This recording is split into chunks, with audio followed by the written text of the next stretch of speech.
এখানে বসে বসে বরের ব্রেন ওয়াশ করছি আর বর কী খেতে ভালোবাসে সেটাই জেনে নিয়েছি।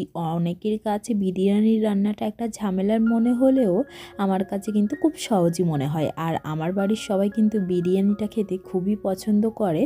তো আজকে সেই রেসিপিটাই তোমাদের সঙ্গে শেয়ার করব খুবই সহজ পদ্ধতিতে। অতনু দাদাকে তো তোমরা সবাই চেনো। আমি এই অতনু দাদার রান্নাঘর থেকেই এই রেসিপিটা দেখেছিলাম। আগে অন্যভাবে রান্না করতাম। আজ বানাবো চিকেন বিরিয়ানি।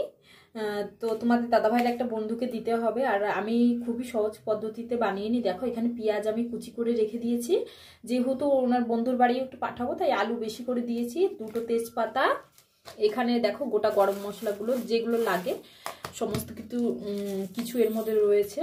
সাই জিরা, জয়ফল, জয়ত্রী, বিরিয়ানি মশলা, আর এটা হচ্ছে আতর, মিঠা আতর।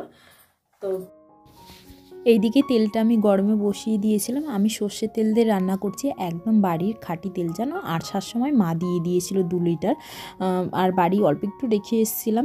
ভাবছিলাম যে অনেক হয়ে যাবে, কি করে বয়ে নিয়ে যাব। তারপর ভাবলাম না, ভীষণই তো ঠান্ডা লাগবে, ওইখানে নিয়ে যাই। তো পেঁয়াজটা আগে ভালো করে ভাজা করে নেব। আদা রসুন একটু পেস্ট করে রেখেছি, আদা রসুনের মানে রসটা দিতে হবে। তো আমি এখানে ভালো করে পেস্ট করে নিয়েছি, তো সেটাই ওর সঙ্গে পেঁয়াজের সঙ্গে ভালো করে ভাজা করে নেব। তোমরা সাদা তেলও ব্যবহার করতে পারো। তারপর একটু চা ছিল, সেটাই গরম করে আর মুড়ি নিয়ে আসলাম। সকালে আর কোনো কিছুই ব্রেকফাস্ট বানাতে ইচ্ছা করছে না। আর দেখো এই ডায়েরিটার মধ্যে না আমার পজিটিভ সমস্ত কিছু আমি লিখে রাখি, যেটা আমার মানে করার ইচ্ছা কিংবা আমি করব সমস্ত কিছু আমি মাঝে মাঝে এখানে লিখে রাখি। তোমাদের কাছেও যদি এরকম ছোট ডায়েরি থাকে, তোমরাও কিন্তু তোমাদের ইচ্ছাগুলো এখানে লিখে রাখতে পারো। তো হ্যালো এভরিওয়ান, কেমন আছো তোমরা সবাই? আশা করছি সবাই ভালো আছো। আমরাও কিন্তু বেশ ভালো আছি। আমি শিউলি, আমার নতুন একটা ভিডিওতে তোমাদের ওয়েলকাম। পেঁয়াজটা ভাজা হয়ে গেছে, এখন আদা রসুনের পেস্টটা এর মধ্যে দিয়ে দিচ্ছি। আর এই ঠান্ডার দিনে চুলের কে কীভাবে যত্ন নিচ্ছ অবশ্যই আমাকে একটু কমেন্ট করে জানাবে। আমার ভীষণ পরিমাণে হেয়ার ফল হচ্ছে, তার সঙ্গে সঙ্গে তোমাদের দাদাভাইয়ের। তার জন্য ভিডিও শুরুতে তো দেখলেই তোমাদের দাদাভাইয়ের মাথায় তেল লাগিয়ে দিচ্ছি। একটা তেল আমি বানিয়েছি, তোমাদের সঙ্গে আস্তে আস্তে শেয়ার করছি। তা দেখো এটা ভালো করে কষিয়ে নিয়ে ওর মধ্যে আমি দিয়ে দিলাম পরিমাণ মতন জল, আর আলুগুলো দিয়ে দিচ্ছি। আলুর মধ্যে দিলাম হচ্ছে লঙ্কার গুঁড়ো আর হলুদ গুঁড়ো, আর দিলাম 2 ফোঁটা মতন মিঠা আতর দিয়ে ওই জলটার মধ্যেই কিন্তু আলুটা আমি ভালো করে সিদ্ধ করে নেব। 80% সিদ্ধ করে আলুটা আমি তুলে রাখবো। আর এই দিকে তোমাদের দাদাভাই কালকে সবজি এনেছিল, সেগুলো ঠিক মতন রাখাই হয়নি। বাইরে রাখলেও অসুবিধা হতো না, কিন্তু জায়গার অভাবের জন্য ভাবলাম যে ফ্রিজেই রেখে দিই। ফ্রিজটাই সকালেই অন করলাম। আর দেখো আমার থেকে ব্যস্ত তো আমার ছেলে।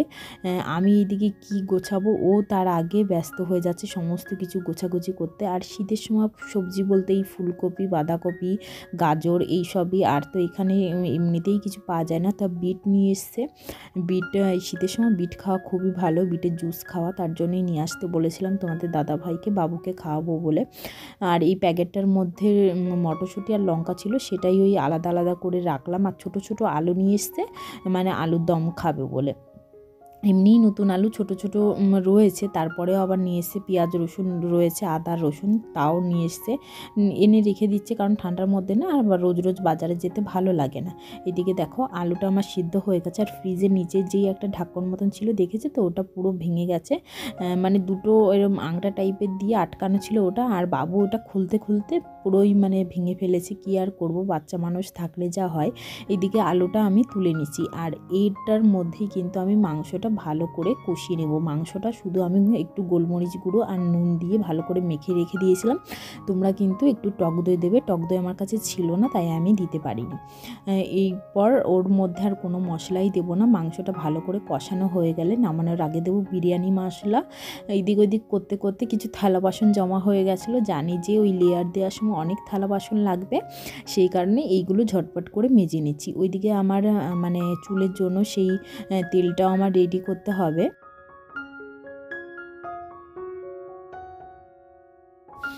বাসন মাজার সঙ্গে সঙ্গে দেখো আমি এদিকে সিঙ্কটাও ভালো করে ক্লিন করে নিচ্ছি, না হলে দেখতে না একদমই ভালো লাগে না। আমার মনে হয় যে মাছ মাংস ধোয়ার পরেও এটা ভালো করে পরিষ্কার করে রাখা। মাঝে মাঝে এর মধ্যে একটু লেবুর রসও দিয়ে দিই, যেটা ভিনিগার, বেকিং সোডা, এটা দিয়েও কিন্তু আমি ভালো করে পরিষ্কার করে নিই, যাতে কোনো রকম গন্ধ না বার হয়, মাছ মাংসর আষ্টে গন্ধ। এখন চালটা ধুয়ে নিচ্ছি। এদিকে আমার জলটাও মোটামুটি ফুটে গেছে, চালটা এখন দিয়ে দেব।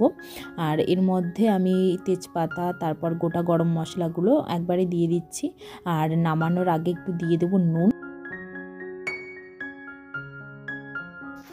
বিরিয়ানির জন্য আর একটা যে জিনিস আমাদের রেডি করতে হবে সেটা হচ্ছে, এখানে দেখো আমি স্যাফরন নিয়ে নিয়েছি আর একটু দুধের মধ্যে ভালো করে ভিজিয়ে রেখে দেব।